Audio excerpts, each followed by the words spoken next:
Hearing our first communications from our crew members today, NASA astronauts Chris Williams and Jessica Meir. This is the second spacewalk for Williams and the fifth for Meir. Airlock, looking for your go for step 82. Yeah, stand by on that, Sophie. We're taking care of our steps. Sure.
If you're just joining us, we're continuing to bring you live coverage ahead of the start of the 280th spacewalk outside the International Space Station in support of space station maintenance, assembly, and upgrades. Today's spacewalk prime goal is to replace a wrist joint on the Canadarm2, which has been on board the International Space Station since 2001 and has been on one. We've completed our step. Your go to pick up in step 81, and the go for deep rest clock has expired, so you can continue with the crew lock deep rest cue card. You go in step 81 and then continuing with the crew lock deep rest cue card. Copy. On the next step, without touching, I want you to check on the UIA that switch deep rest pump power is off OFS. Affirm, it's OFS. I want you to verify deep rest pump enable LED is on. Enable LED is on. Job. Now we're going to transition to the deep rest cue card. Copy.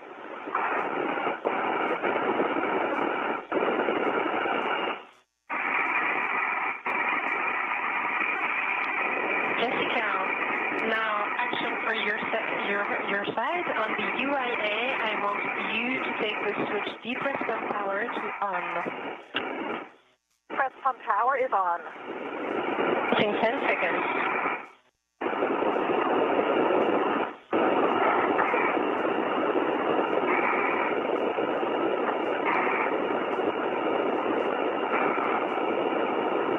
Now, Jessica, I want you to take the deep press pump line ISO valve to open.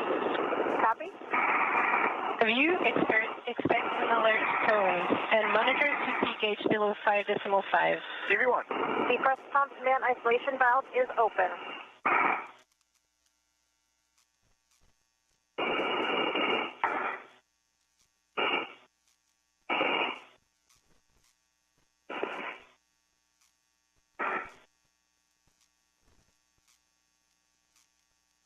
And depressurization is now underway. NASA astronauts Chris Williams and Jessica Meir are inside the crew lock portion of the International Space Station's Quest airlock. Inside the equipment lock portion are European Space Agency astronaut Sophie Adano and NASA astronaut Jack Hathaway, who helped get our spacewalking duo suited up for today's spacewalk.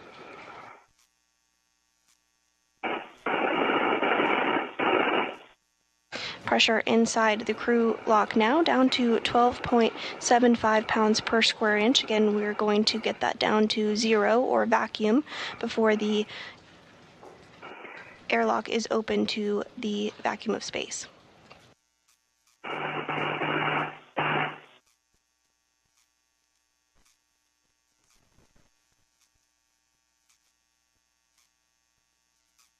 Jessica and Chris, for your information, we are now 620 millimeters of mercury and descending. EV1. EV2. And quick question for you, did you experience the same intensity of noise as last time? EV1, have not heard any noise. I'm not sure what you said. I think you were talking about the noise. The noise is so loud, it was difficult to make out what you said. Yes, that's exactly it. My question was about the volume of the noise. Yeah. And EV1, I am getting those sounds now. They don't appear as loud as last time, but they're pretty loud. For EV2, IV copies, thank you. extremely loud.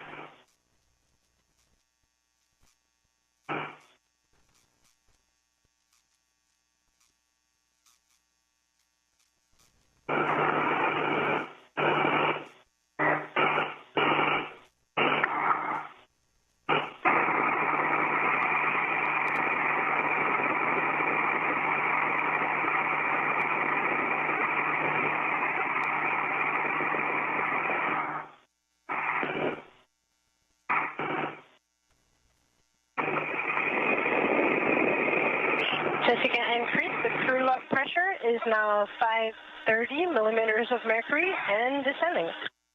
EV1 copies. EV2.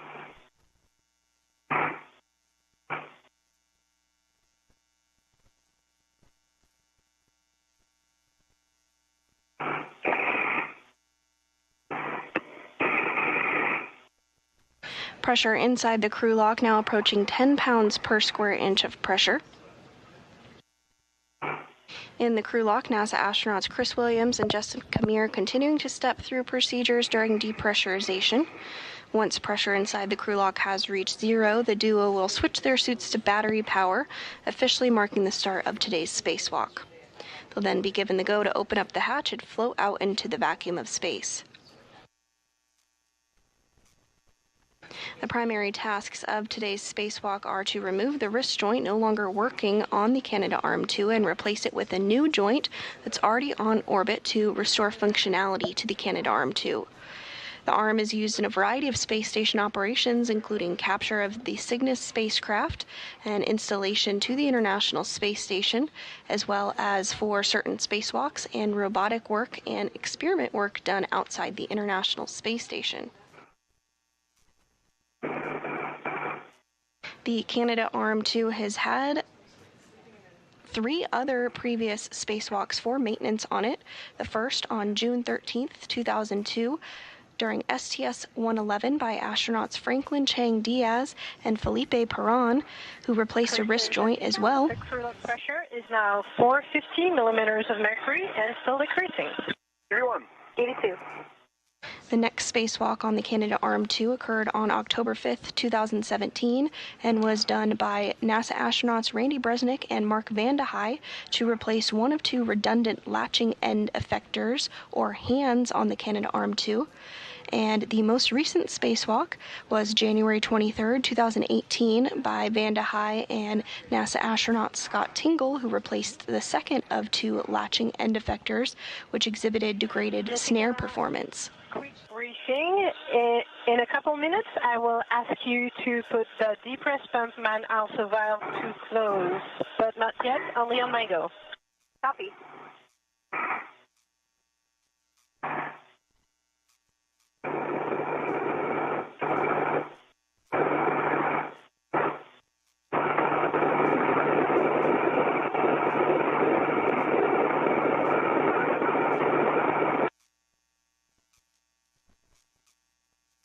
And we are in a brief handover period between our satellites, but will regain views of the crew on board the International Space Station here shortly. This view of inside Mission Control Houston at NASA's Johnson Space Center in Houston, Texas. We are at 60 SIA. The Orbit 2 team is being led by NASA Flight Director Fiona Ankoviak. And serving as Capcom, or Capsule Communicator today, is JAXA astronaut Aki Hoshide. Our ground IV during today's spacewalk is Canadian Space Agency astronaut Jenny Gibbons, and will be the prime voice that Williams and Mir hear once they are outside the International Space Station and stepping through the procedures to repair the wrist joint on the Canadarm2.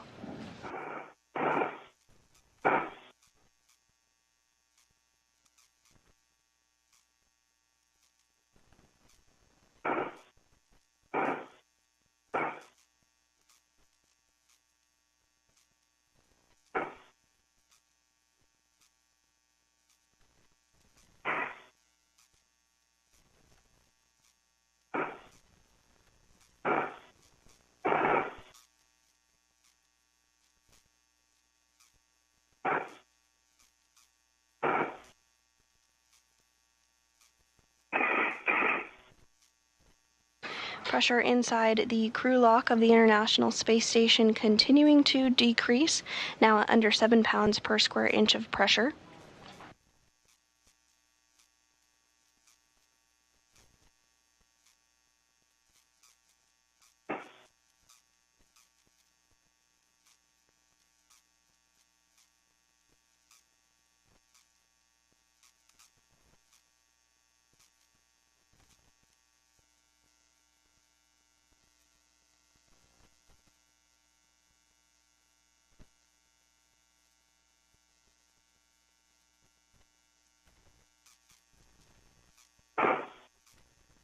Today's spacewalk is the 280th in support of space station maintenance, assembly, and upgrades.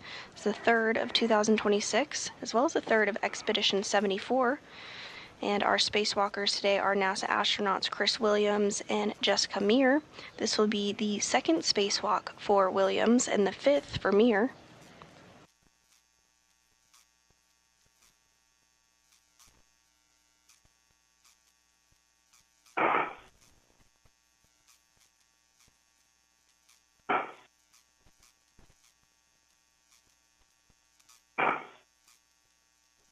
The goal of today's spacewalk is to replace a wrist joint that malfunctioned during normal Canadarm2 operations on May 27th. The arm drew elevated motor current and did not move as expected, and NASA worked alongside the Canadian Space Agency to understand the issue and determined a spacewalk was required to replace the joint using a spare already aboard the space station. Repairs to robotics like the Canadarm2 are normal and expected after more than 25 years of continuous operations. The system was designed with replaceable components and planned for maintenance in mind.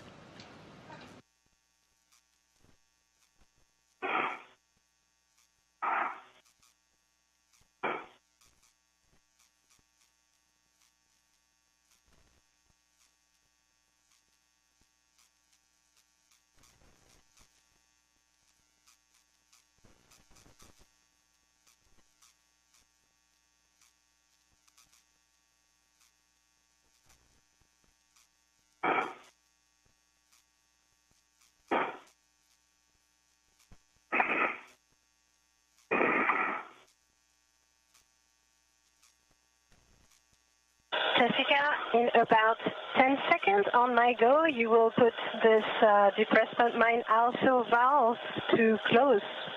Copy. 5 seconds.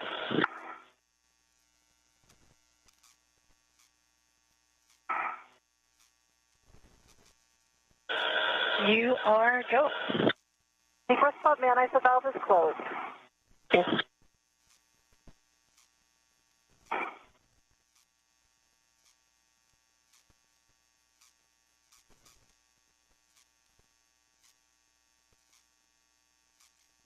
At this time, pressure inside the crew lock is 5 pounds per square inch of pressure and has been paused as expected as system checks of the spacesuits are underway. I would like you to switch your disk to status until leak check question mark is displayed. EV1. EV2, leak check. And long yes. EV1, leak check, wait. EV2. Copy.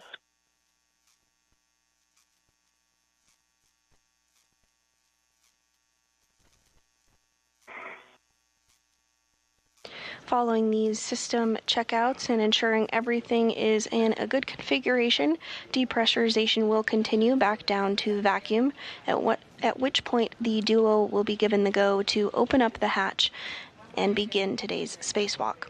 The start of a U.S. spacewalk is marked from the time that a spacesuit is turned on to internal battery power, which has not yet began, but we'll keep you apprised once the spacewalk is officially underway.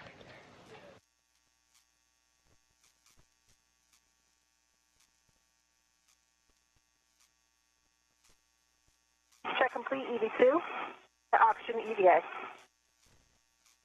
Copy. Leak check complete, EV1. Set O2 EVA and work.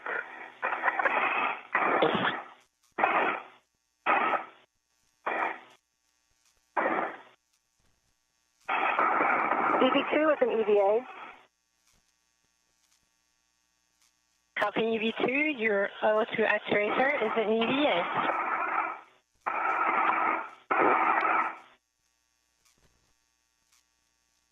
Suit checks are complete for NASA astronaut Chris Williams, who is serving as EV1 today. He'll be wearing the spacesuit with red stripes. EV1, I understand your O2 actuator is in EVA too. Well done. Jessica, I would like you to depress pump man ISO valve to open and expect both of you alert tones. Copy. And ISO valve is open. Copy.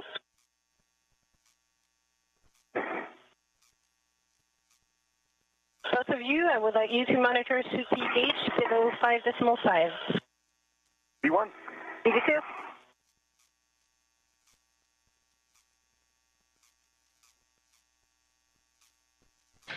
And 2 good suit checks. Depress is now continued back inside the crew lock. Pressure now under 5 pounds per square inch.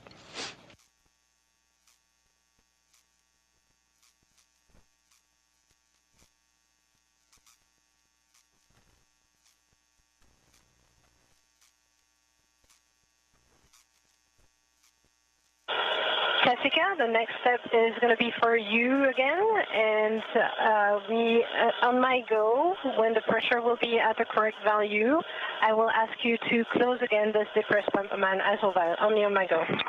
EV2.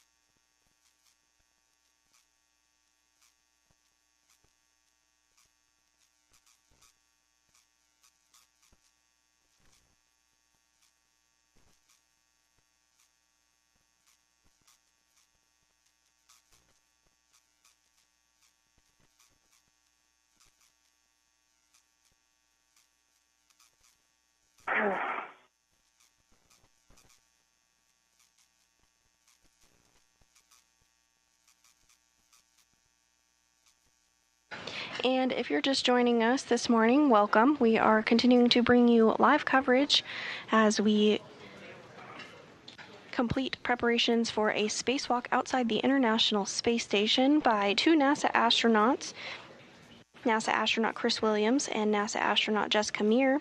They're both suited up in their spacesuits and in the crew lock out of view at this moment. Depressurization of the crew lock is continuing, and now at about 3 pounds per square inch of pressure.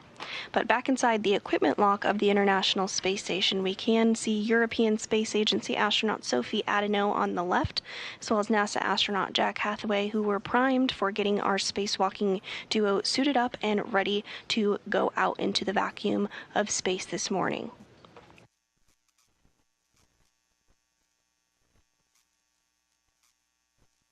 Once pressure inside the crew lock has reached 0, the duo will switch their suits to battery power, which will officially mark the start of today's spacewalk. At this point, they'll be given the go to open the hatch and float out into the vacuum of space and get started on their task for today, which is to repair a wrist joint in the Canadarm2, which has been on board the International Space Station since 2001. It launched April 19th, 2001 on Space Shuttle Endeavour and was installed April 22nd, 2001 by Canadian astronaut Chris Hadfield and NASA astronaut Scott Parazynski.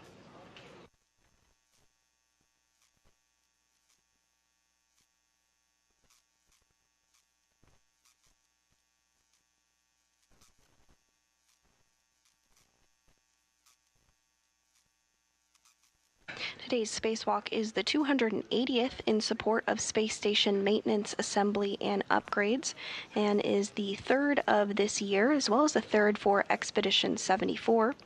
Today's spacewalk is the second for NASA astronaut Chris Williams and the fifth for NASA astronaut Jessica Meir.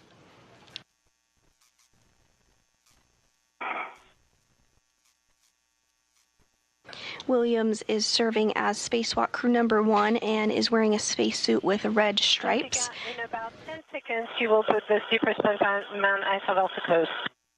82.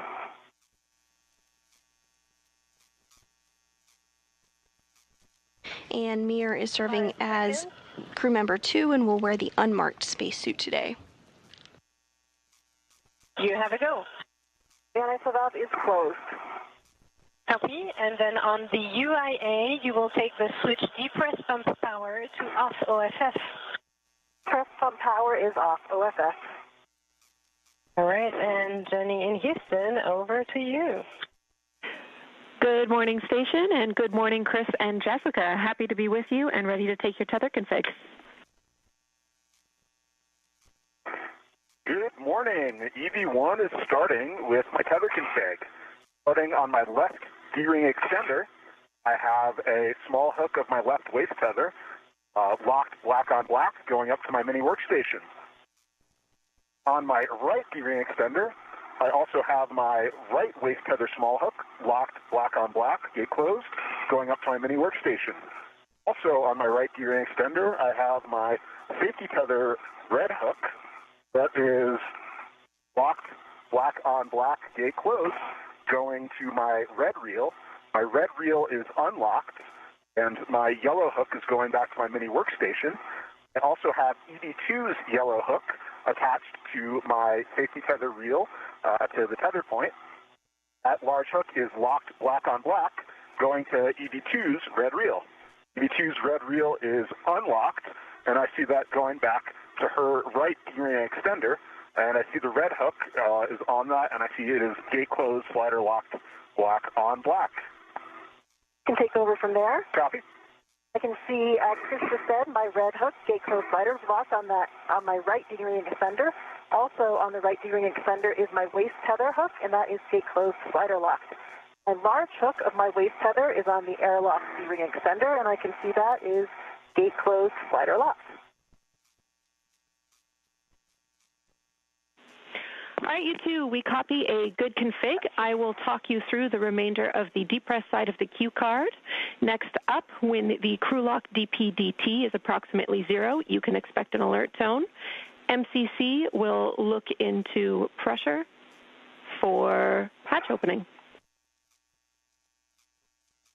E1 copies. 82.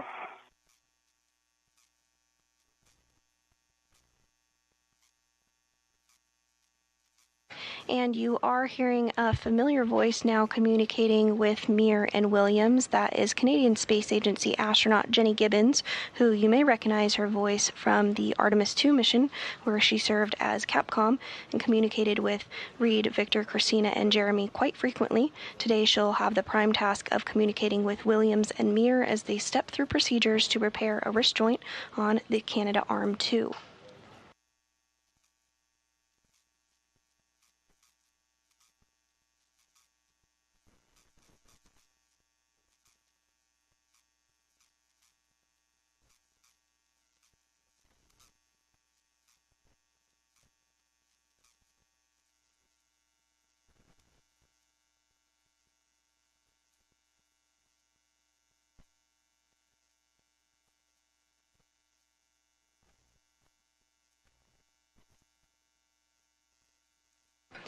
Pressure inside the crew lock portion of the International Space Station continuing to decrease, now at less than 2 pounds per square inch of pressure. Once completely down to vacuum, the crew will get their go to turn their spacesuits on to battery power, which will mark the official start of today's spacewalk.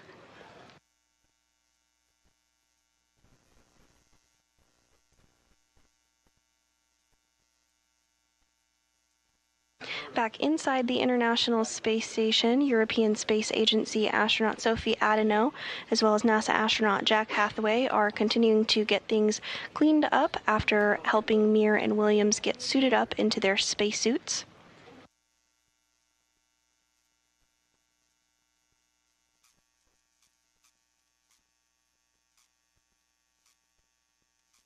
This portion of the International Space Station that you're seeing on your screen is called the equipment lock, rightfully so. It houses a lot of equipment that the crew uses on board the International Space Station and is the prime location for U.S. spacewalkers to get suited up and ready to go outside the hatch. Just beyond the silver door that you see there, what we refer to as the hatch, is the crew lock portion of the International Space Station, where NASA astronauts Jessica Meir and Chris Williams are continuing to have the pressure decrease inside the crew lock, eventually getting down to 0 pounds per square inch of pressure, or essentially equivalent to vacuum. We're now at 1.15 pounds per square inch and closing in.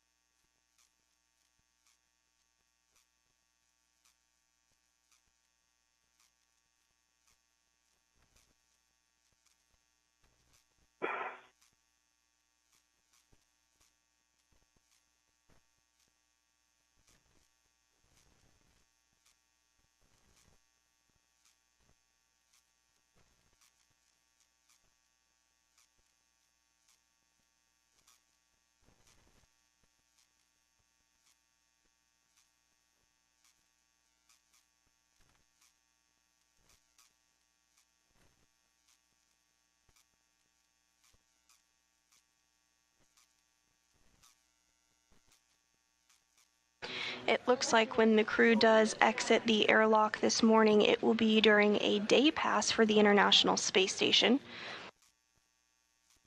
The International Space Station orbits the Earth every 90 minutes, so the crew on board sees a sunset every 45 minutes and a sunrise every 45 minutes.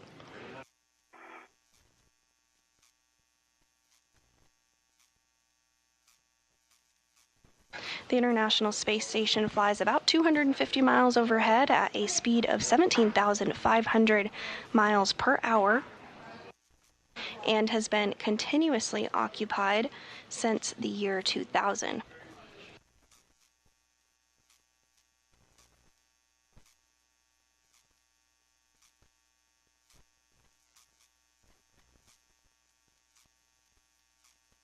In this time frame, over 290 individuals representing 26 countries and 5 international partners have visited the International Space Station.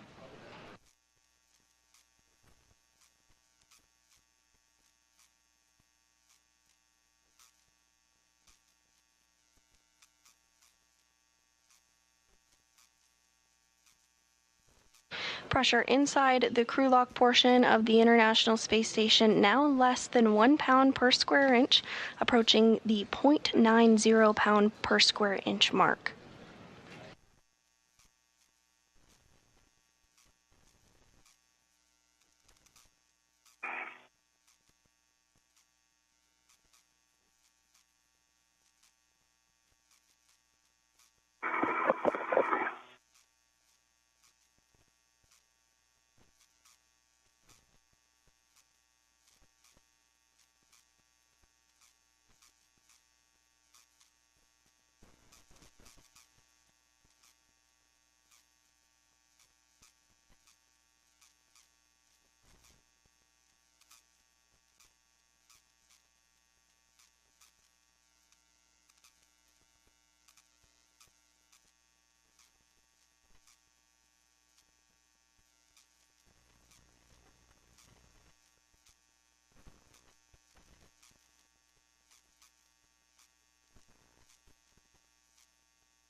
Chris and Jessica, the crew lock is at 0.75 psi. We're expecting around 5 more minutes. P1 copies, 5 more minutes. EV2.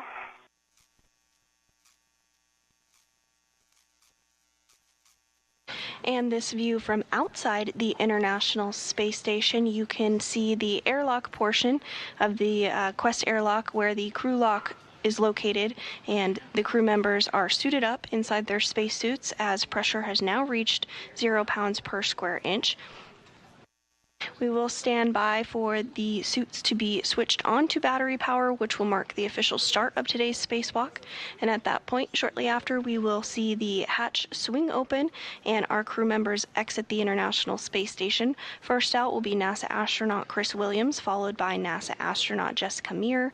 This will be the second spacewalk for Williams and the fifth for Meir. EV2 has adjusted TCV for 4.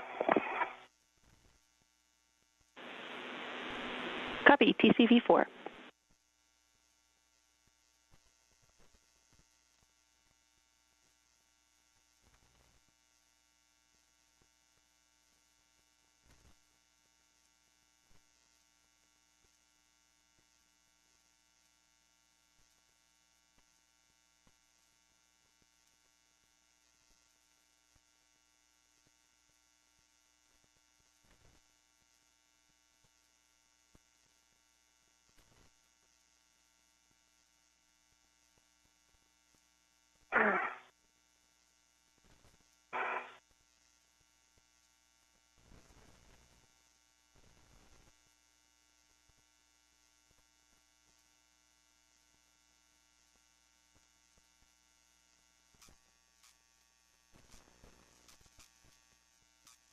At this time, the International Space Station is flying 260 statute miles over the northeast coast of South America.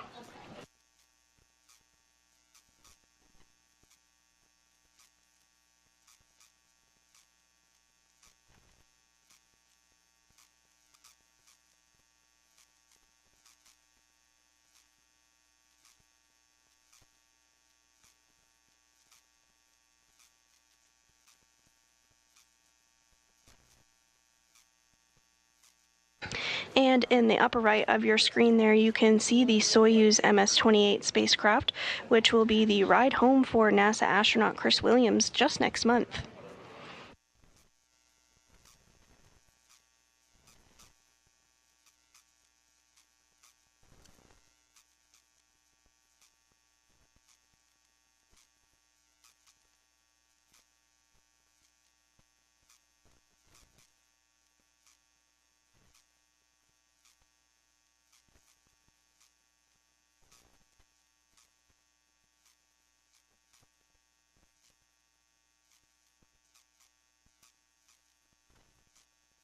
Pressure inside the crew lock continuing to tick down slowly but surely, now at 0.58 pounds per square inch of pressure.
Once outside the International Space Station, the first task for our spacewalking duo will be to get their work site set up and prepared, get everything in a good configuration, and then they'll work to retrieve the spare joint that is temporarily stowed on board the International Space Station.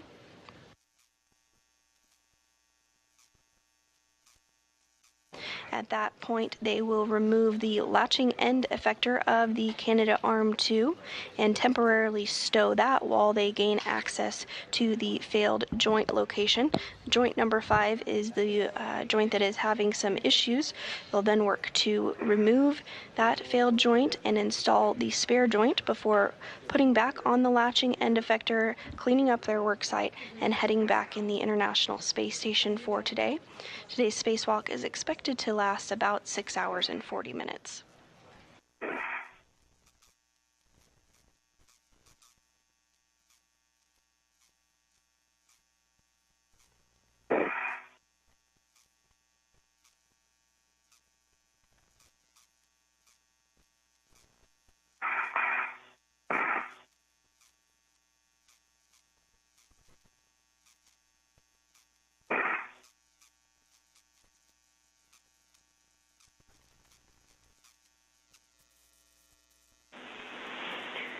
Chris and Jess, all our data looks good. We will have you verify on the EV hatch gauge a pressure less than 0.6 psi.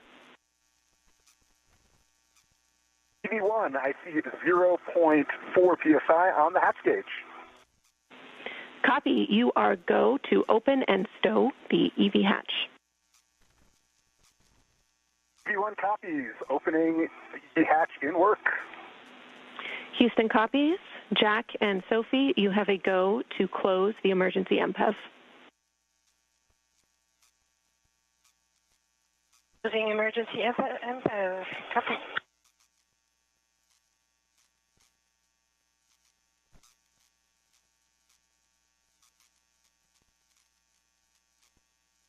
And everything continuing to go smoothly here ahead of today's spacewalk, which will be the 280th in support of space station maintenance, assembly, and upgrades.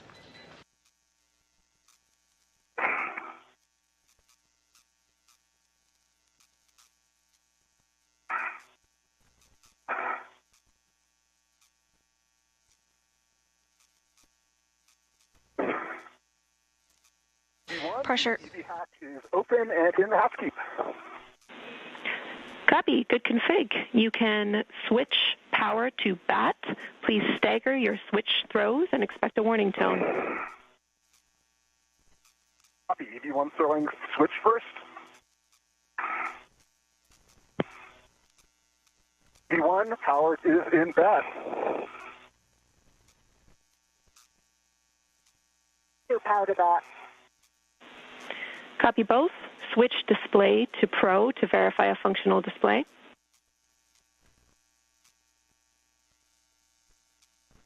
EV1, display functional.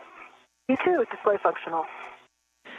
Copy. Jess, on the UIA, switch power EV1 and 2 to off, OFF, and then check all 4 LEDs off.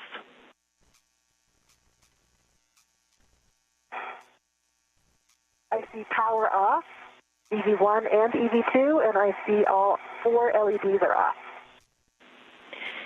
Disconnect your SCUs from your DCMs.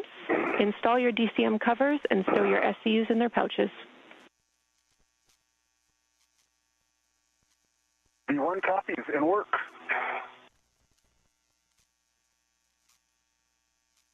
EV2 is disconnected, some small ice flakes. EV1 disconnected, also some small ice flakes.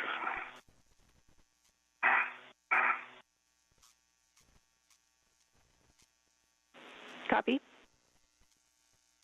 Expected suit P high message for EV2. Yep, EV1 also has suit P high. Expected. EV2 SCU is in the pouch, and the DCM is also covered. Copy for EV2, and we copy your messages. No action.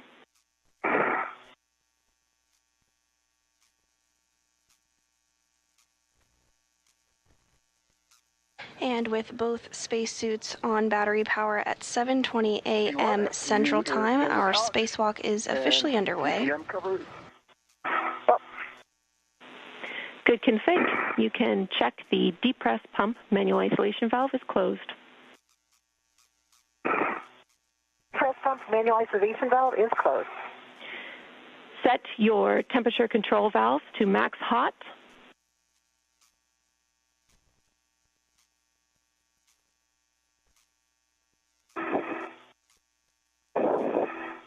EV2 max hot. EV1, max hot. Copy both. Switch water on. EV1, water on. EV2 water on. Check DCM blank and bite off, OFF. EV1, DCM blank, bite off. EV2 off, blank. Your go to set your TCV as desired and report it to us. We will take all subsequent TCV changes. EV1, in work.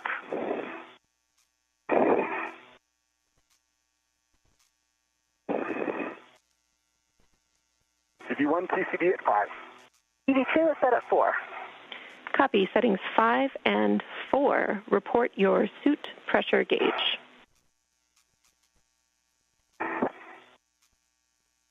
EV1, suit P gauge, 4.2. EV2 pressure gauge reads 4.6.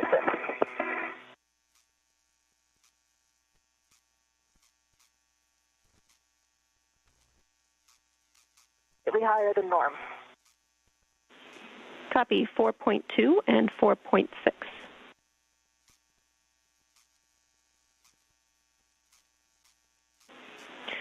I'm seeing the same on my DCM, so P4.6. Copy. We are in the middle of a day pass with over 20 minutes till sunset. Set your visors as required. One copies. And Jenny, no words on my slightly higher than normal suit pressure?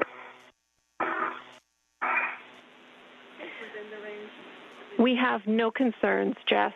It will breathe down, and it's within the range that we were expecting. Okay, EV2 copies.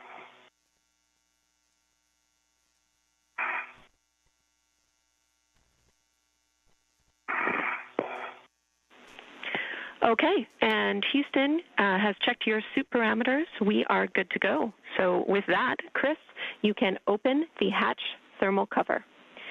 You can release the hook from the magnetic plate D-ring and attach it to the stowage tether point.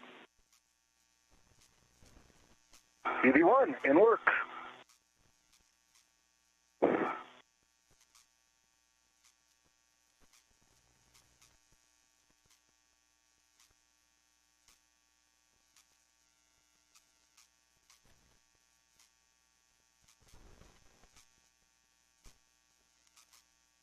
Thermal cover is released.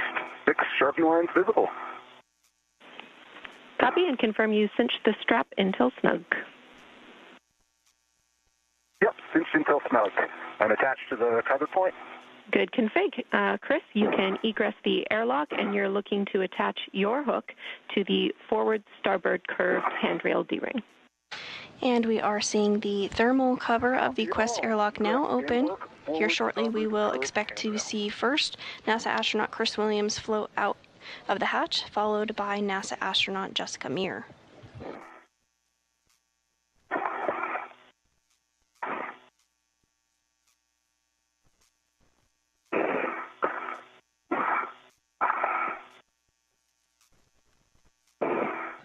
And there you can see NASA astronaut Chris Williams exiting the airlock. This is his second spacewalk.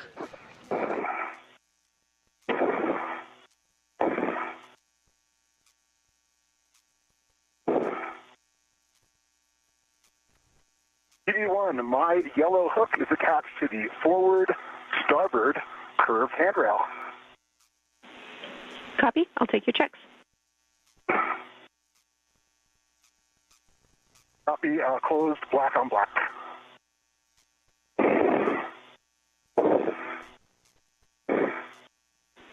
For my safety, my red reel, and my red reel is unlocked. Okay, those are good checks, Chris. You can attach Jess's hook to the airlock handrail 0554 port stanchion. We'll also take checks. Copy, 0554 port stanchion and work. Good readback.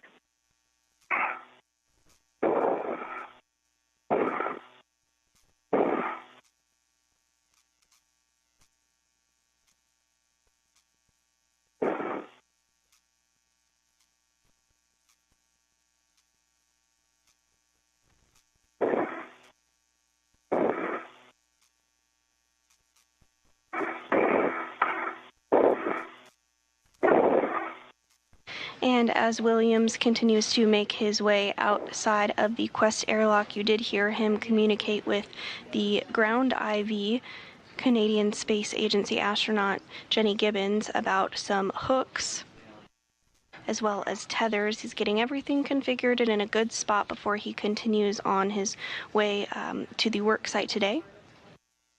EV2's yellow hook is on the port stanchion of handrail 0554. Slider gate is closed. Slider is locked. Black on black. Good config, Chris. You can give Jess a go to release her waist tether from the airlock D-ring extender and turn on your HECA. Copy. Jessica, you have a go to release from the airlock D-ring extender, and my HECA is on. Copy, so I have released my waist tether, and I have the crew lock bag ready whenever you're in position. Stand by. Maneuvering back under. Houston, copies all.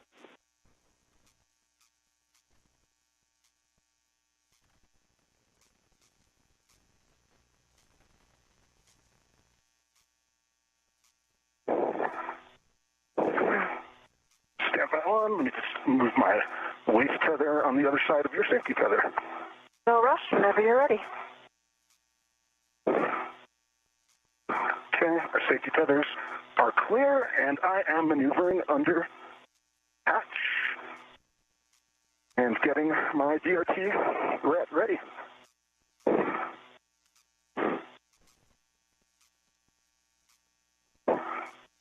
And I see your tether just behind your helmet. Copy.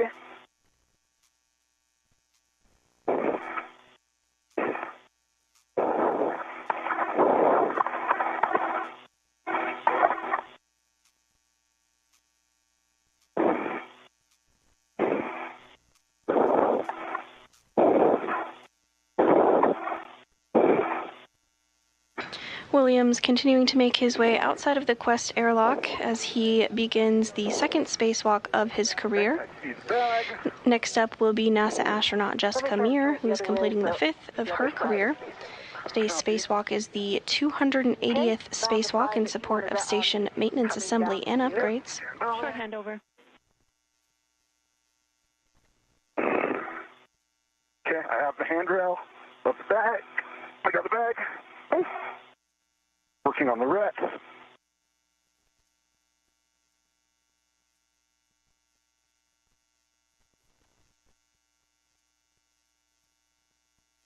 The goal of today's spacewalk is to replace a malfunctioning joint on the Canadarm that observed a elevated motor current on May 27th and did not move as expected. NASA worked alongside the Canadian Space Agency to understand the issue and determined today's spacewalk was required to replace the joint using a spare already on board the space station. Gonna clear this bag from my 50 tether and get it secured. Jenny, the crew lock bag wrecked from the airlock. The small hook is now on the UIA.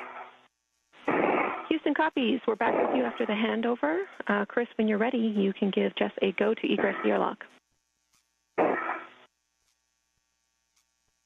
Copy, Jess. You have a go to egress. I am on the forward side. Copy.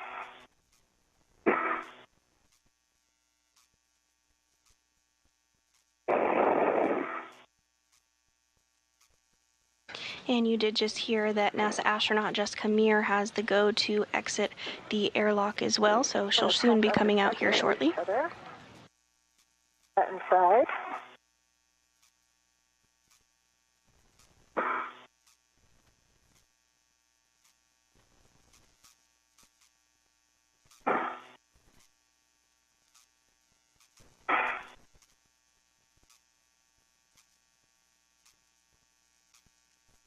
You also heard that Williams got the go to turn on his HECA or helmet camera. Because the space station orbits the Earth every 90 minutes as it's traveling 17,500 miles per hour, the crew sees a sunset and a sunrise every 45 minutes, so those helmet cameras are particularly important during a night pass, but can be useful during day passes too, as the crew prepares and does their work aboard the International Space Station.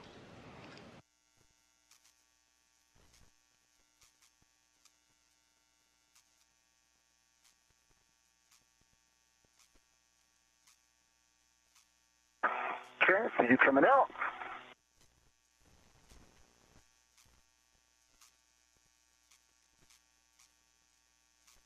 We'll move to the outside. Okay.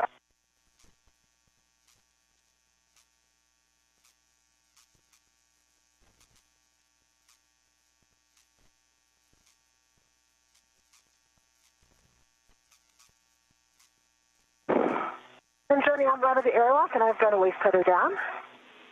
Houston copies. You can turn on your HECA and work together for buddy checks.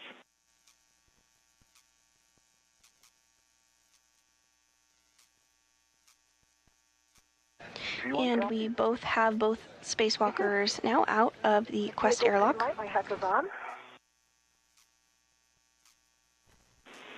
Copy, HECA on. We'll also take the thermal cover closed.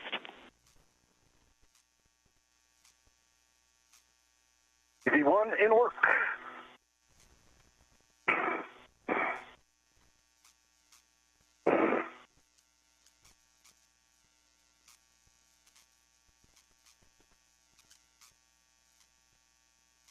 You also heard some communication from the ground saying that the crew has the go for buddy checks. You'll hear this throughout today's spacewalk, and this is a way to get eyes on each individual crew member and check out their tethers and make sure everything is configured in a way that is expected, nothing is tangled up, as well as complete a glove check to inspect the gloves, make sure everything looks as expected on the gloves, there's no rips or tears, as well as a HAP check.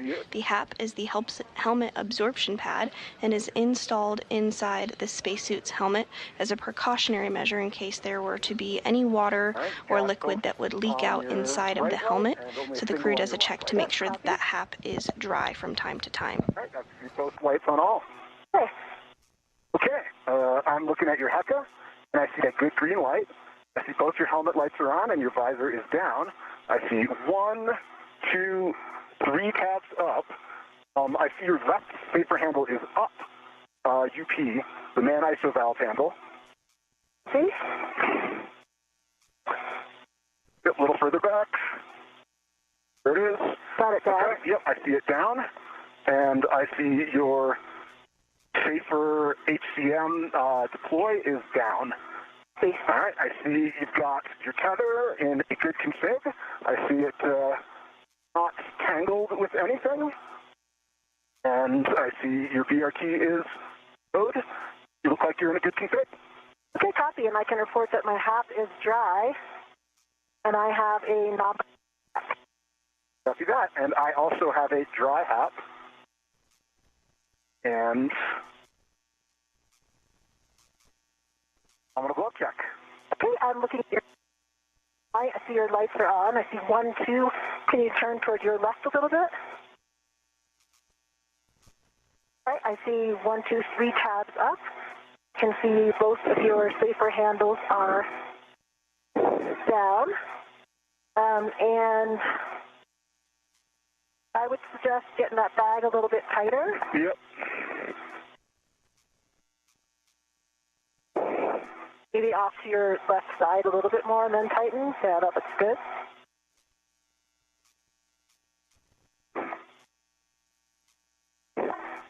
Copy. All right, I see your tether looks like it's in a good config. And I think that completes a good buddy check for you. Copy, good buddy check. Houston copies good buddy checks. Great job, you two. With that, we are ready to start our translations. So, Chris, you will be translating to the forward edge of ESP2 via the starboard side. And Jess, you are headed up to the port CETA cart.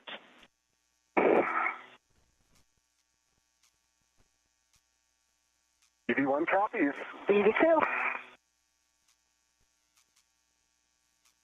And I'm just going to move up onto the toolboxes and then reach across.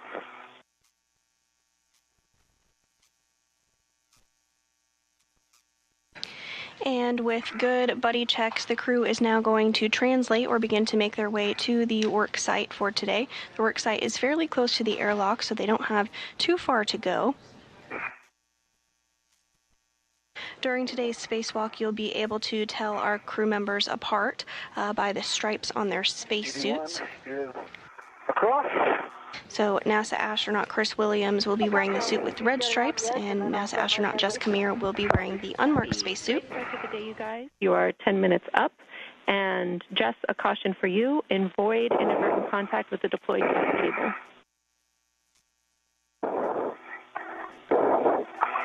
EV2 copy.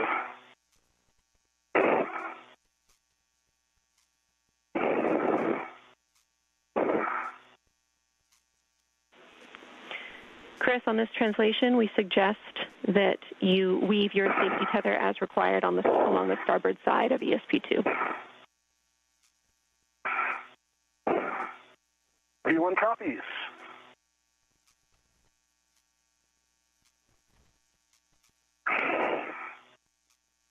And as the duo continues to make their way to their work site, we are getting some views of the Earth below as they do so. The International Space Station is currently flying 268 statute miles off the coast of Antarctica, off the southern tip of Africa.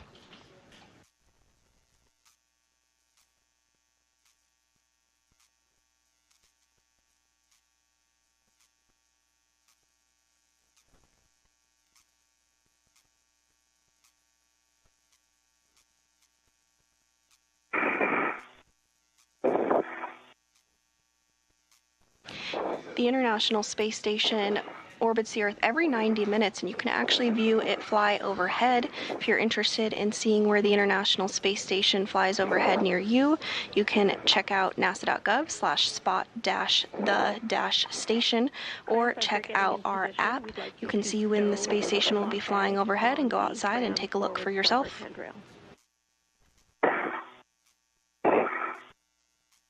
Copy, Fram forward starboard handrail for EV1. Stay firm.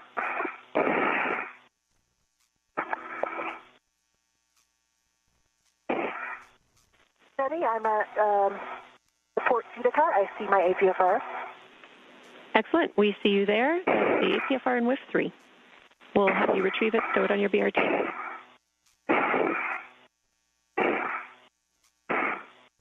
Thank you.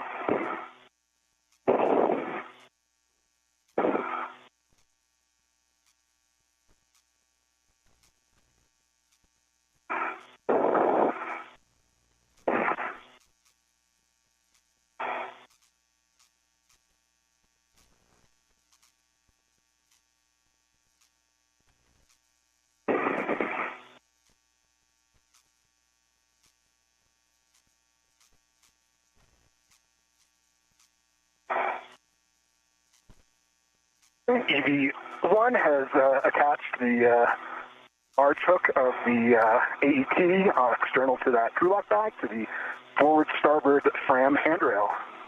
Nice work. Next step is to configure the MUT ball stack MUT on the CTC port handrail. Copy that. And I realized I put it on the starboard port handrail. I'm switching over to the forward starboard handrail. Houston copies.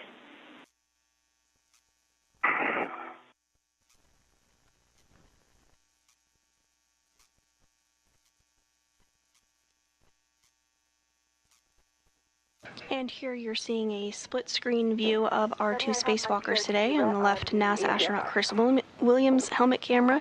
You can see that tool bag box item kind of in the center of the screen. That's his mini workstation, which we discussed before. It carries the tools and tethers and all the equipment that he'll need for today's spacewalk. And on the right hand side of your screen there, you see NASA astronaut Jessica Mears' helmet camera.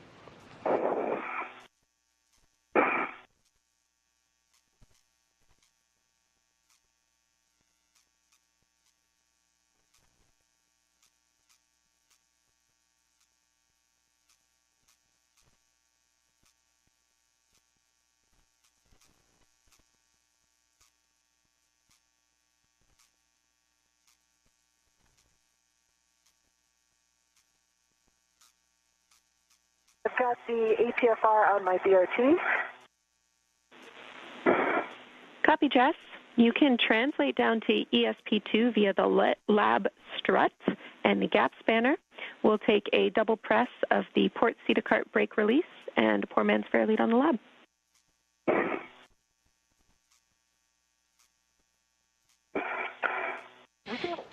And those communications confirming that NASA astronaut Jessica Meir retrieved the APFR. This is the Articulating Portable Foot Restraint, and is essentially a foot restraint that the crew members get into to be able to secure their legs in the microgravity environment of space and work during a spacewalk. E1 is ready to the ball stack MUT and is releasing from crew lock bag, and I'm going to put it on the CTC.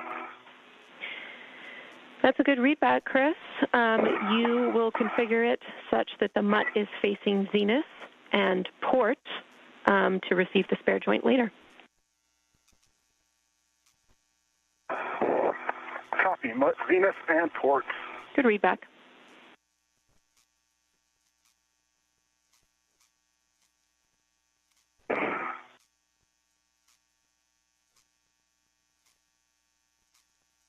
Okay, MUT ball stack MUT is locked, facing zenith and port. Looks great. Thanks, Chris.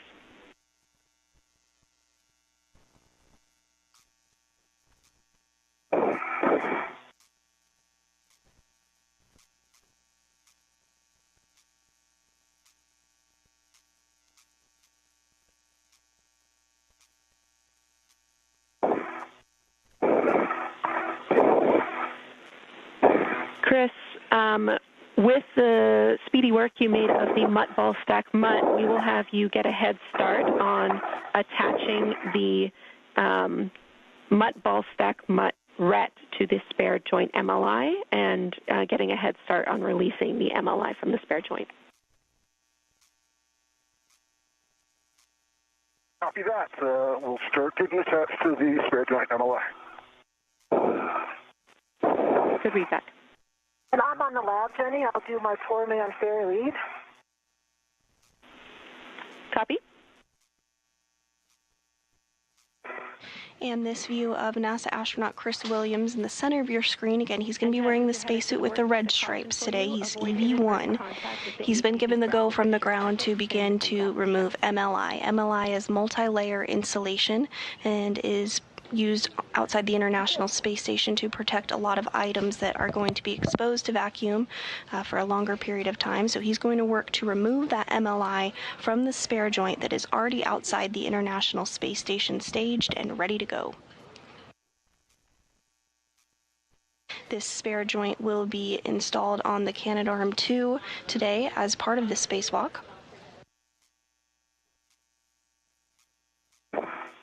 20 seconds to a short handover. Copy.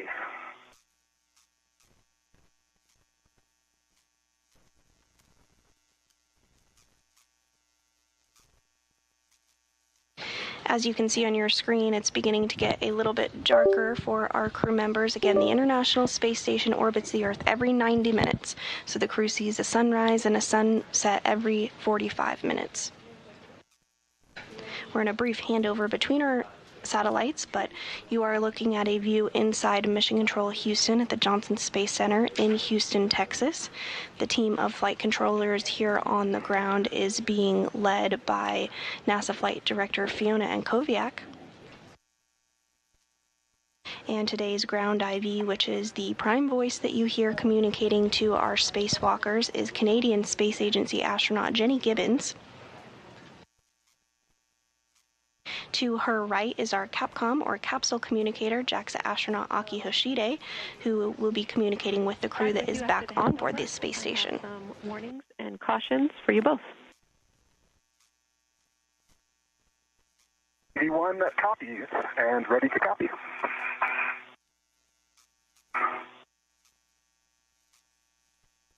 EV2.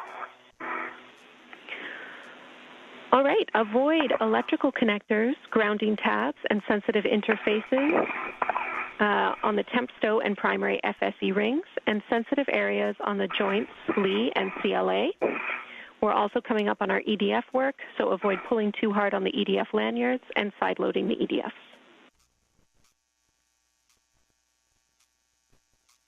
V1 copies.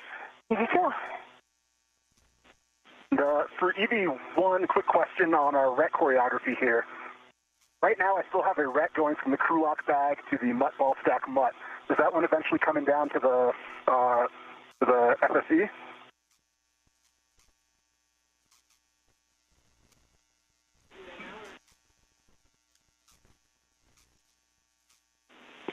A-firm, you can put that RET on the FSE. Okay, in work. Jenny, I see my four-man fair lead does seem to be staying in place.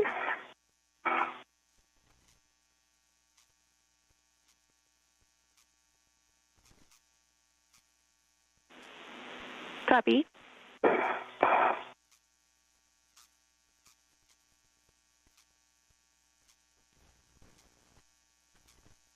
All right, Jessica, I see you coming down with your APFR. You're looking in a good configuration. EV2. See where it's six. And Jess, can I verify, is your four-man's fair lead staying in place, or did you report that it's not staying in place?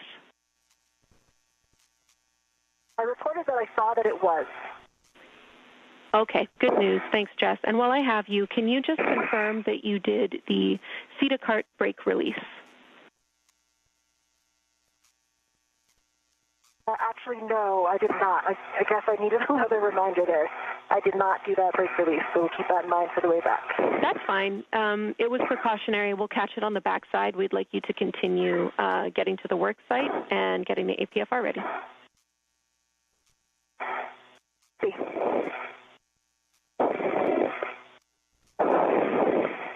And on the left hand of your screen there, you are seeing NASA astronaut Chris Williams' helmet cam as he removes that MLI multi-layer insulation from the spare joint that is staged and ready to go outside the International Space Station. Meanwhile, NASA astronaut Jessica Meir is continuing to make her way to today's work site and get her articulating portable foot restraint installed. I think I might need to go around to the other side to get the Velcro on the back of it. Okay, copy. It is attached to, they have a ret going to the D-ring out and adjustable from the ball stack mutt. One end of that adjustable is attached to the tether point on that. Copy. And Jenny, I'm going to put this at a clocking of 3. Affirm, clocking of 3. Would you like your additional settings? Not quite yet. Okay, copy. I can confirm clocking of 3. And nice work, Chris. You can translate around ESP2 to the aft side of the spare joint. Copy. Heading around to the aft side.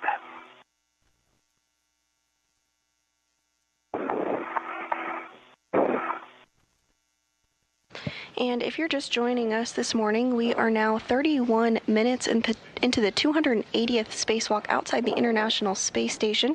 NASA astronauts Chris Williams and Jessica Meir are working to translate to their work sites in preparation of swapping out a failed wrist joint on the Canadarm2. And install of the APFR.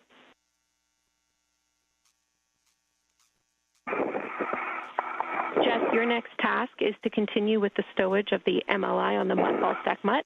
Sounds like Chris got it tethered for you and potentially released the quarter-turn fasteners. Once he can release on the aft side, you can bundle the MLI using the adjustable.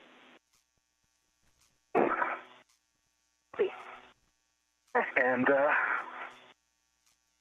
I'm going back around, looking in a good configuration, Jeff.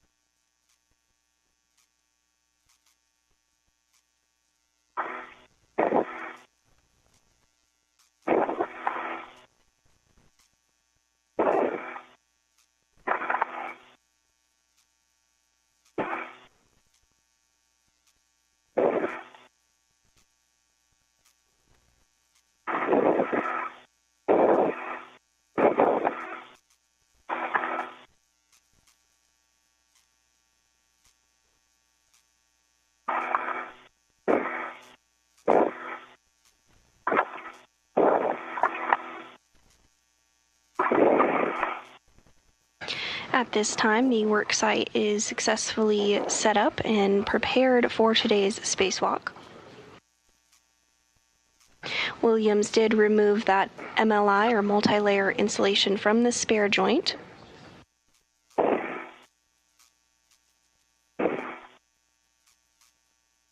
Next up, our spacewalking duo will work together to utilize the pistol grip tool, or PGT, to remove bolts on the spare joint fasteners.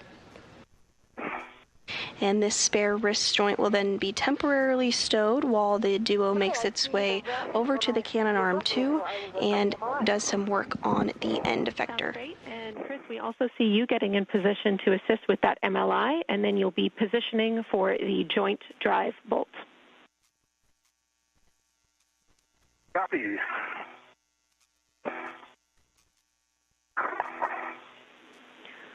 You guys are doing great, making up good time. Just a reminder, our workspace is really tight today, so we're keeping a close eye and also want you to be wary of any sort of helmet or visor bumps in your workspace today. If you want. Thank you.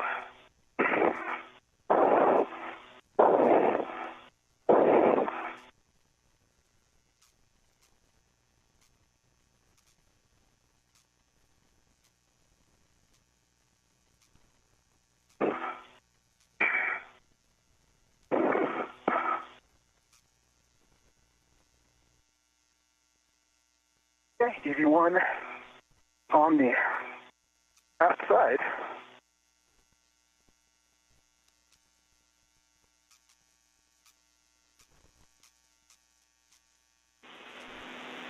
Copy. And in this view, we do have a view of both of our crew members, our spacewalkers today. On the upper left portion of your screen is NASA astronaut Jessica Meir. She's wearing the unmarked spacesuit. On the right is NASA astronaut Chris Williams wearing the suit with the red stripes.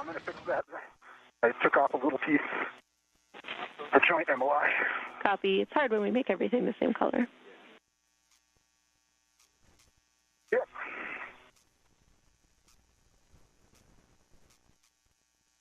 Okay, that MOI that I unvelcroed is velcroed back down. Copy. And again, you're looking for that joint drive bolt, and your first action will be to press the button and move the drive handle to EVA. Okay, stand by. I'm going to get into a gear body position here. Sounds great. And Jessica Meir does have that MLI, that multi-layer insulation that was removed by Williams, now tethered to her. Williams is going to get the pistol grip tool configured to be able to release bolts from the spare wrist joint there that you see in the center of your screen. Eventually, this will be installed on the Canadarm 2 as part of today's spacewalk. Copy, working on my BRT.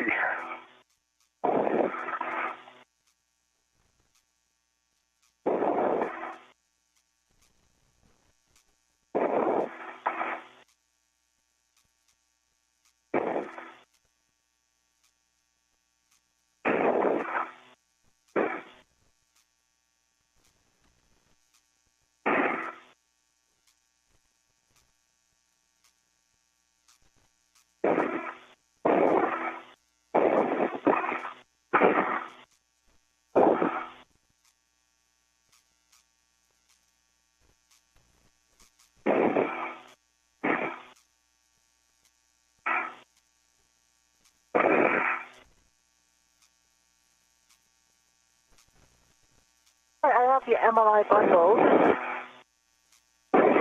Nice work. That looks great to us, Jess.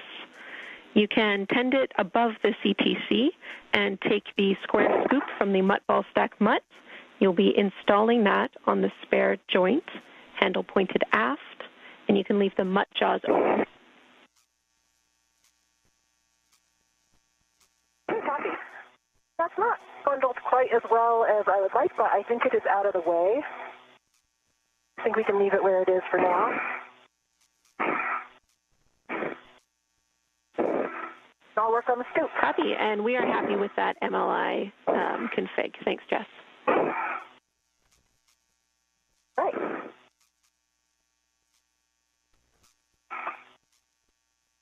I've got a BRT down and rigidized, and I'm working my PGT.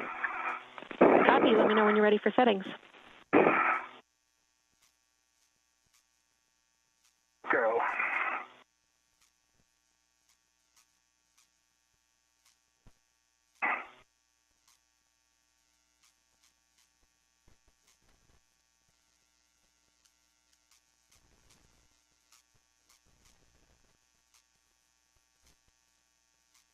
And Jenny, that's handle pointing aft, correct?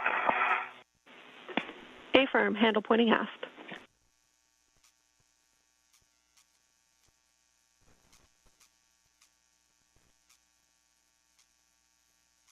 You may have heard the acronym BRT. That stands for Body Restraint Tether, and that is a way in which the crew members attach themselves to the International Space Station. The crew have a variety of different hooks and fasteners and tethers that they use to make sure that they are always securely attached to the space station or equipment aboard it. Display is reset.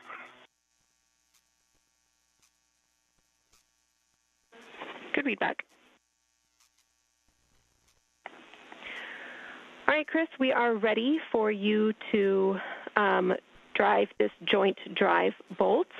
This will be 225 turns. We will back you up with timing from the ground. It'll be about 4.5 minutes. Let us know when you start. Copy that. I am ready to start turns. Jessica, I'm starting turns now. Okay, copy.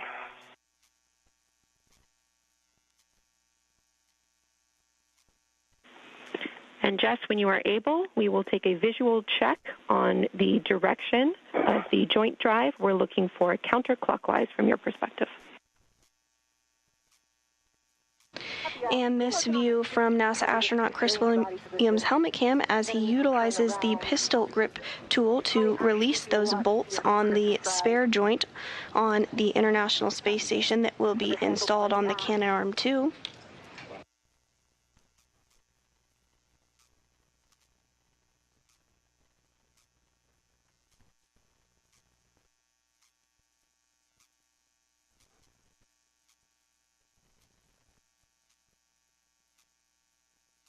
He turns.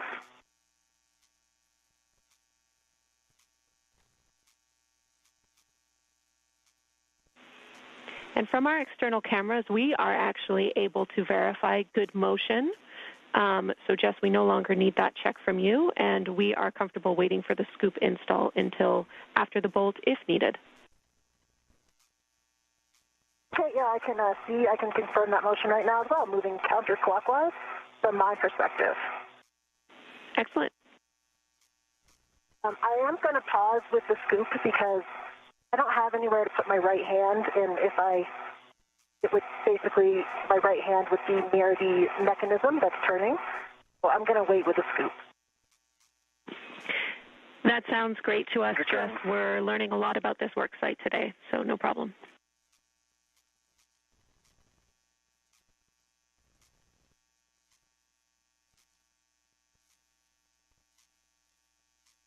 I can say that I can give a very good inspection right now of the spare. On this side, I see all good connectors. I don't see any FOD. Don't see anything off nominal. Good news. Thank you.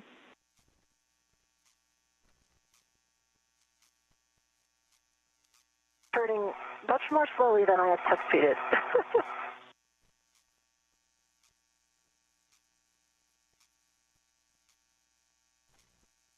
And Williams continuing to drive those bolts. As the ground stated, this will take about 4.5 minutes. Doesn't always take this long to drive bolts during spacewalks, but this is a particularly long bolt. Okay,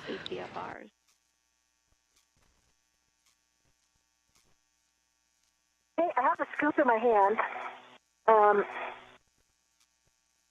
Let's see if I can temp stow that somewhere.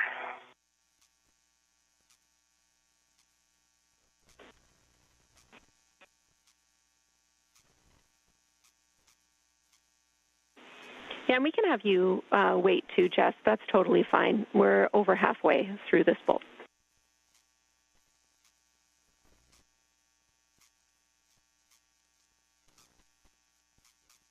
Okay.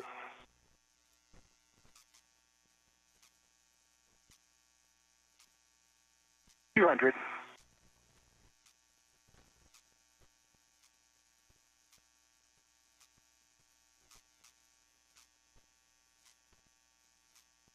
Firm 225. Copy. 225 turns.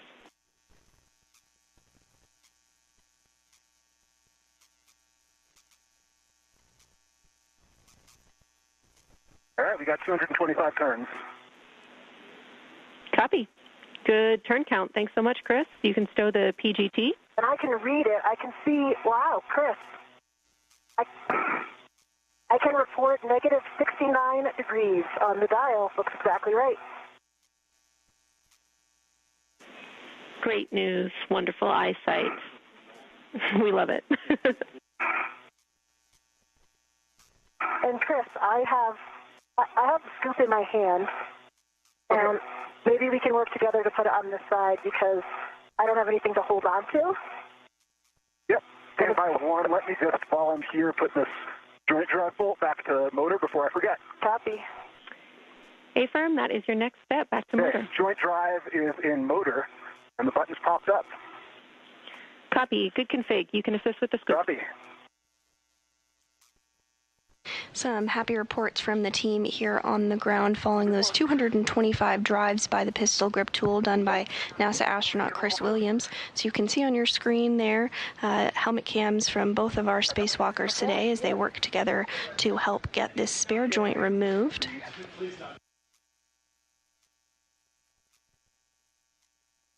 I think it should be a lot easier from that side. That's the correct orientation.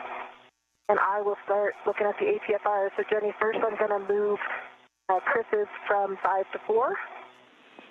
Affirm, but we do have a step to move the scoop rets to the starboard fram handrail. I want to make sure that you can do that as well.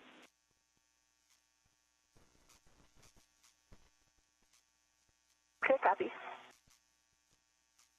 Okay, scoop is on and locked. The handle pointing aft. Okay, well done. I will grab the other end and get the tether on the starboard handrail. Copy. Let me. And the jaws ended up closing, so I will reopen them. Copy. I'm going to release the ret from the scoop. Oh, no, leave the ret. Firm. Okay, I'm going to release this end. Sorry, yep. Yes, this is the intent of this is that it is the tether for the spare once we remove it, so we are just tethering it to the fram.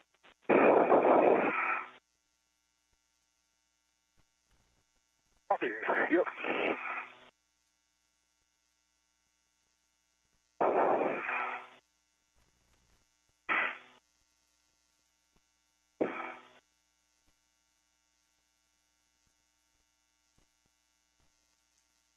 Okay, it is tethered to the fram handrail.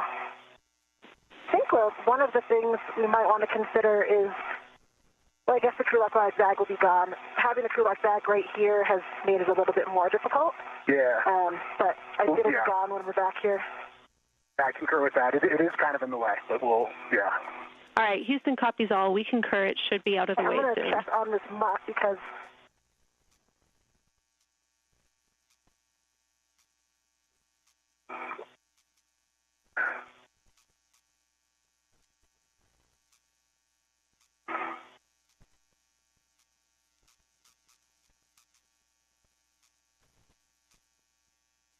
And if you're just joining us this morning, welcome. We are continuing to cover the 280th spacewalk outside the International Space Station. We're 47 minutes into today's spacewalk. Today's spacewalk is expected to last about 6 hours and 40 minutes. Our spacewalkers today are 2 NASA astronauts, Chris Williams, who's completing the 2nd spacewalk of his career, and Jessica Meir, who is completing her 5th. Bravo 7. And I'm looking at the access to the mux. I think I can get. We were worried about access to number 1, I think, right? But I think there's plenty of clearance. That's a great report. Thank you. And yes, we were concerned with the wobble. Can you verify with the orientation of the scoop right now?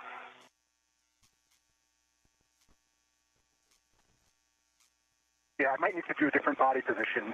I'm sorry, go ahead, Jess. For the jaws of the butt. So look, is this the orientation you were expecting? Stand by.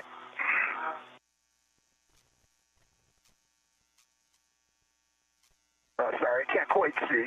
Yeah, I think this makes sense for how the scoop is. This is going to be able to attach to the scoop handle.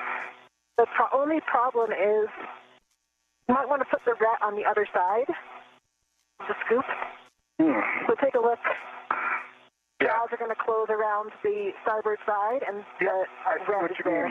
Let me do that. The scoop is locked, so I can do that. Concur? Concur. Houston, following along.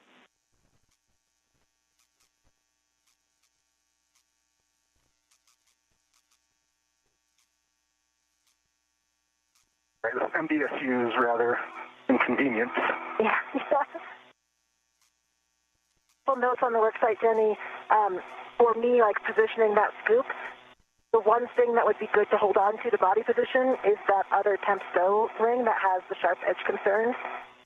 So, and then the bag is right there as well. So I think it works really well to have Chris get the scoop from the aft side. All right, I copy the report, Jess.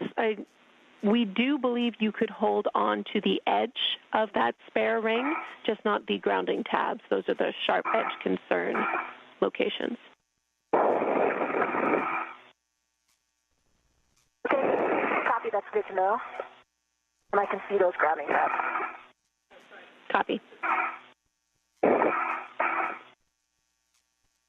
And the main task of today's spacewalk is to replace joint number 5 of the wrist joint on the Canadarm2, which malfunctioned during May 27th normal operations. An elevated motor current was experienced and the arm did not move as expected. There is a spare joint on board the International Space Station that Mir and Williams are working to release as we speak that will be installed into the Canadarm2 today. Counter 2.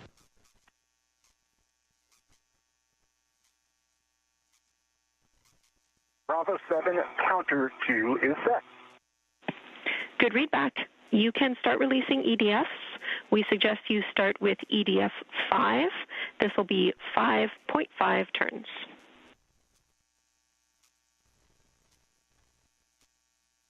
Copy, EDF 5, 5.5 turns. I see it, and I'm briefing and getting that in work. Copy.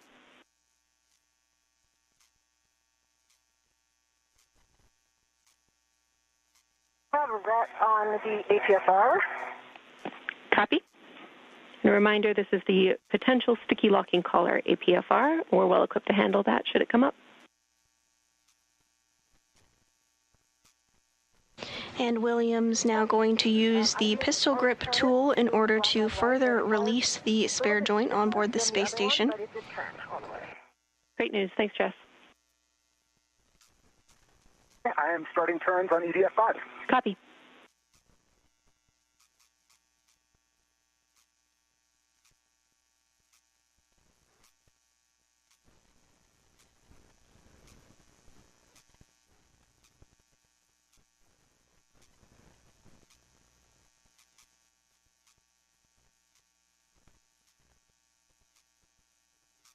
That's 5.5 turns on EDF and started pulling out when I took the PGT off.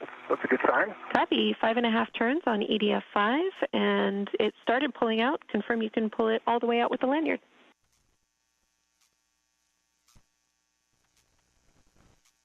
Gonna work. Lanyard's a little bit twisted. Let me see if I can get my hand in there. EDF 5 is fully extracted. All of the retaining tethers are good. Looks like the bolt at the top did come a little bit loose, though. Okay, we copy, and it does look like it's popped out to us, so that's a good config. Yep.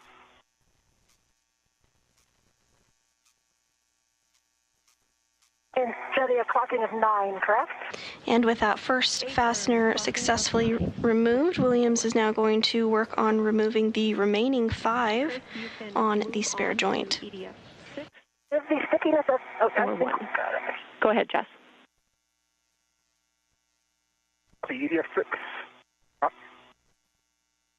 I have a black on black and a good tool test, but I'm not passing the phone port twist.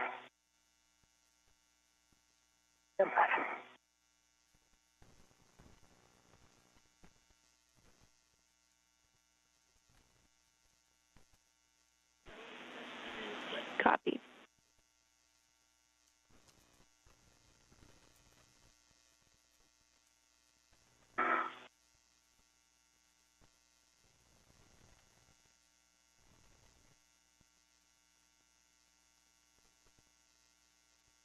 I'm starting turns on EDF 6. Houston copies. This sticky locking collar, I can see that I'm in...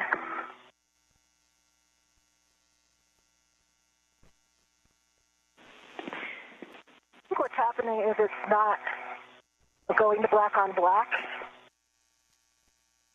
All right, we copy. And now that I'm in the whiff, it's not running all the way to...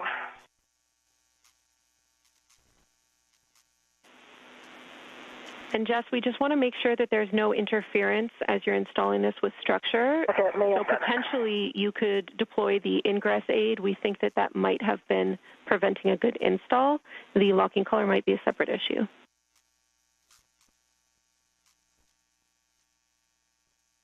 I'm watching the ingress aid. I can see it's coming close to ESP2, but it's not impacting. And I actually got it now. I have black on black, locking of 9, and a good pull twist test. Okay, excellent. Your other settings are Fox Fox Charlie 6.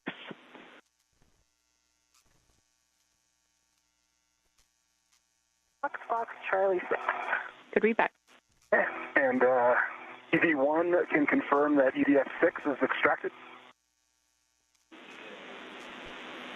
Copy, EDF6. And same thing on EDF6. It does look like that nut at the end. It does look like that nut at the end unthreaded a little bit. All right, we copy. Not a concern, but EDF6 is extracted. You can move on to EDF1.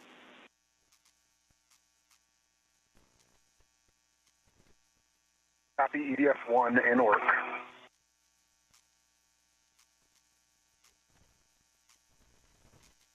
Williams continuing to make good progress in removing the fasteners from the spare joint outside the International Space Station. And Jenny, I've increased my cooling to 7 for the time being. So I think with this one, I know that we thought it had the collar. I think it's actually the pitch knob, my old nemesis, that is very sticky. You can see that it is is locked. Now I can push it in, but I'm unable to turn it. Oh, wait, there it goes. It's turning. We copy.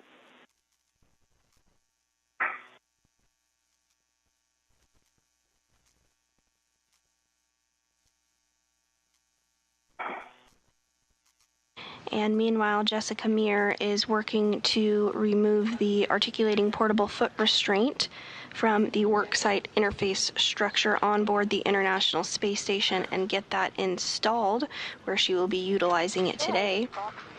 When the pitch knob is locked, can be depressed. Did you, let's see, that was Charlie and 6, correct? Affirm, Fox Fox Charlie 6, and copy, good check on the pitch knob. And we're starting to come up into a sun pass of the International Space Station, which orbits the Earth every 90 minutes. So we'll see a sunset and sunrise every 45 minutes throughout the duration of our spacewalk today.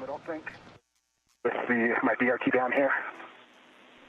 Okay, we copy. That was the one that we thought might be a more challenging reach with the wobble, too.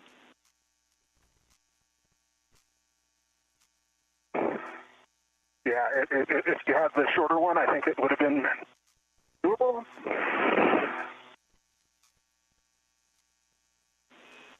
Let me see. One last try. Hey, good data. Thank you, Chris. I have Charlie 6 as well.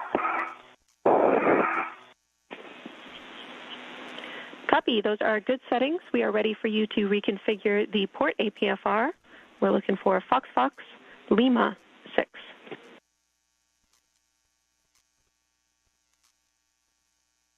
Copy.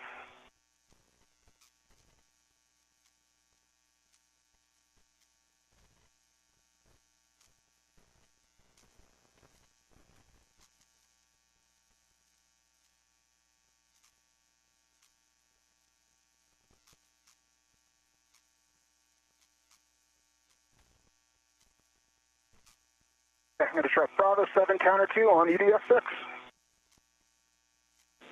Good settings. For 1, sorry. And that should be EDF1, Affirm.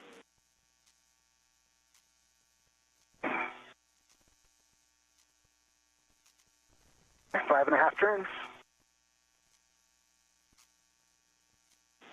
Copy, 5. Jenny, I see that this handrail that I was planning on using for a lot of actions, which is just on the front face of ESP2, just starboard of my ATFR, does have a handrail clamp on it.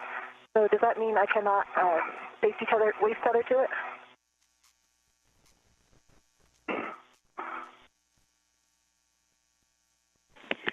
Good question, Jess. You can use that as a local tether point. Obviously, we don't want that to be your prime load path, but it's legal for a local.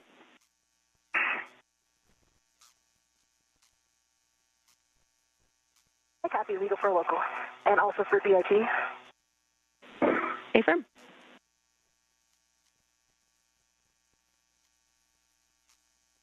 Okay, copy.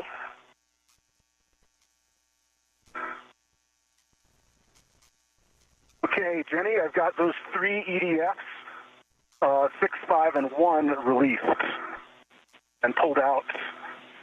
Copy. 6, 5, and 1 released and pulled out.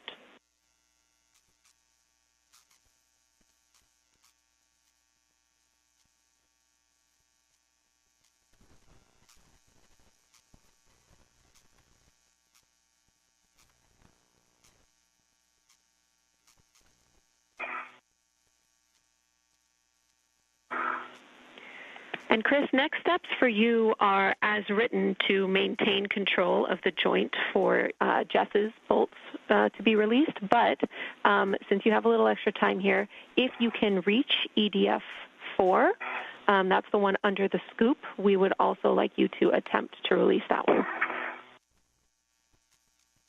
And we are getting some really great views of our spacewalkers today now that we are back in a day pass. NASA astronaut Chris Williams is wearing that spacesuit with the red stripes on the top of your screen, and NASA astronaut Jessica Meir is on the bottom left of your screen. You can just see her legs and feet there, but she is wearing the unmarked spacesuit today. In the center of your screen is the spare joint that our duo is working to remove from its temporary stowage location and get it in a configuration to eventually be able to install later today on the Canadarm2.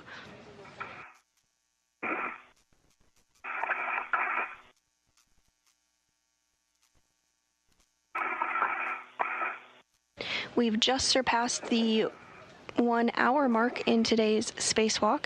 The crew is continuing to make good progress and is running about 20 minutes or so ahead of the timeline. Today's spacewalk did begin at 7:20 a.m. Central Time, so we are 1 hour, 1 minute, and 30 seconds into the 280th spacewalk in support of space station maintenance, assembly, and upgrades.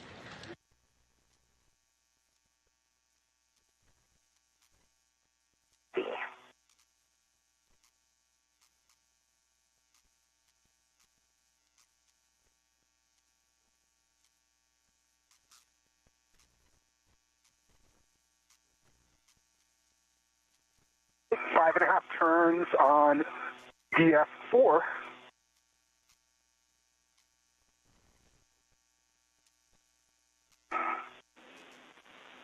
Copy. 5.5 turns, EDF4.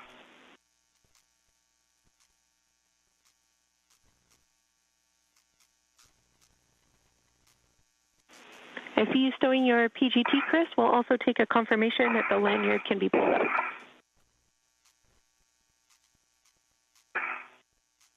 Yep, stand by. I need to, I think, get down there a little bit more to get in position for that. Copy. And NASA astronaut Chris Williams is working to stow that PGT or pistol grip tool for now, but it won't be the last that we see of it today, certainly. It will come into play quite a bit during today's spacewalk. Also in view, just above his head there, is the mini workstation, which has a variety of tools and tethers and items that will be utilized during today's spacewalk. After 5.5 turns.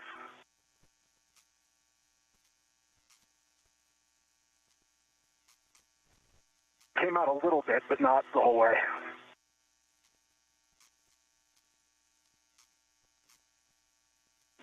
Copy. We're talking it.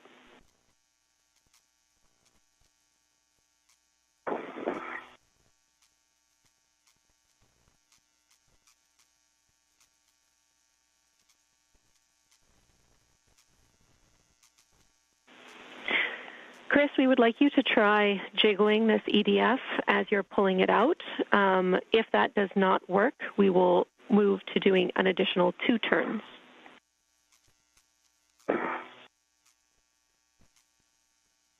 Copy. Let me, if I can get a better position here.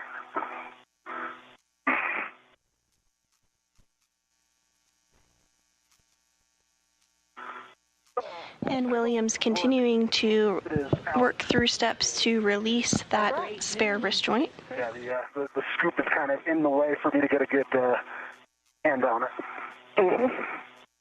All right, my APFR is set in Lima 6. Copy. Good APFR settings. Thanks, you two.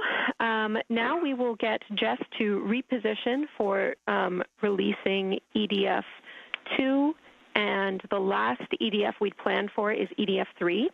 So after EDF 2, let's just take a pause and make sure that Chris can maintain control of the spare joints. And I have consumables updates when you're ready.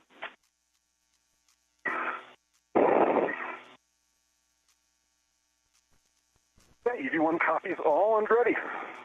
Two copies, just one point. I'm in a good position right now for Bolt 2.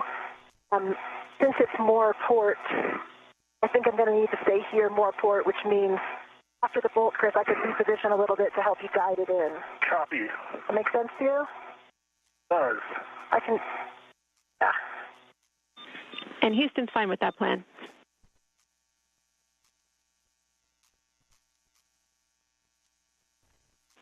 And if you've been following along, Williams has released several of the fasteners that are securing the spare joint to the structure outside the space station. And now Jessica Meir is going to work to release the remaining fasteners.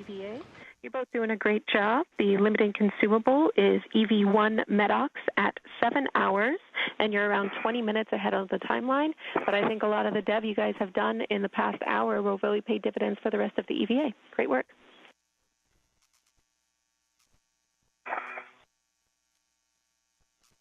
EV1 copies. EV2.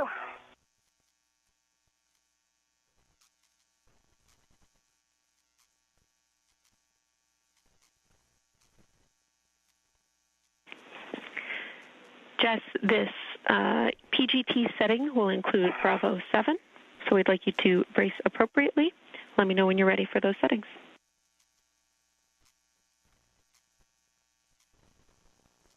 Okay, and I'll give you a cow first. And outside of Jessica Meir's helmet camera on the right hand of the screen, we are seeing a view of the Earth below. The International Space Station orbits the Earth every single 90 minutes and is currently beginning a pass into the United States. It's just flying over the Pacific Ocean now, but soon will be passing along the coast of Olympia, Washington, and will be flying over the entire United States, essentially, including directly over Houston, Texas, here in just a couple of minutes. We'll let you know when we're overhead in Houston, but as of right now, the International Space Station is just currently over Olympia, Washington, and so here shortly, just a couple minutes from now, it will be over Houston. That's how fast the space station flies, 17,500 miles per hour. If you want to see when you can spot the International Space Station flying overhead, you can check out our app, Spot the Station, as well as our website, and you can enter in your location where you live and see when the International Space Station will fly overhead.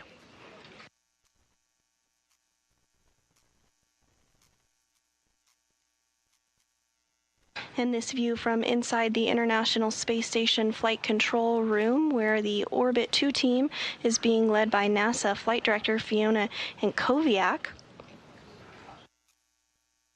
Here in Mission Control Houston, there are a variety of console positions that are staffed to maintain the International Space Station and its systems, including during today's spacewalk. Today's spacewalk is the 280th in support of space station maintenance, assembly, and upgrades. After the handover, and we can confirm Bravo 7, counter 2. Bravo 7, counter 2 is set, and I'm looking for 5.5 turns.